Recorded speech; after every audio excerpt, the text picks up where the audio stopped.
अस्सलाम वालेकुम प्यारे बच्चों। आज हम मश्क 1/5 का सवाल नंबर 3 हल करेंगे। सवाल दिया हुआ है कि वालिद की उम्र बेटे की उम्र का दुगना मिलाने पर हासिल जमा 70 होता है और बेटे की उम्र में वालिद की उम्र का दुगना मिलाने पर हासिल जमा 95 होता है।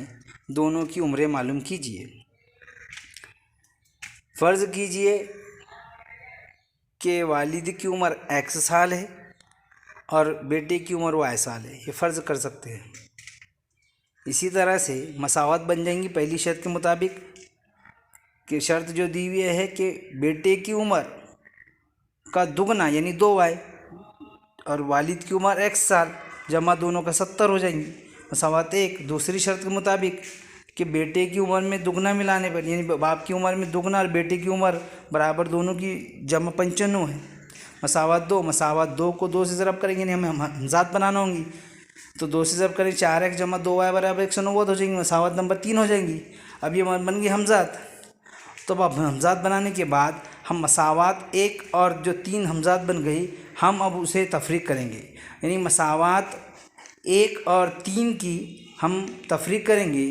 तो जब तफरीक करेंगे दोनों मसावतें लिखेंगे 4x जमा 2y बराबर 190, x जमा 2y बराबर 70। दोनों की तफरीक करेंगे 4x में से एक x ले जाएगा तो यानी बचेंगे 3। 190 में 70 जाएंगे 120, x बराबर 120/3 आ जाएंगे और 3 से 120 को तकसीम करेंगे x बराबर 40। मसावत 1 में x की कीमत जो 40 और रखेंगे तो 40 जमा 2y बराबर 70 हो जाएंगे।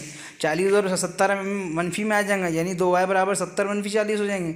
2y जैसे वैसे 30 हो जाएंगे। 70 में 40 जाएंगे तो बचेंगे 30। 2 बच्चे में आ जाएगा 30 के यानी नसब नुआ में तो 2 1 का 2 यानी y बराबर 15 हो जाएंगे यानी कि 2 से तकसीम करेंगे तो y बराबर 15 हो जाएंगे।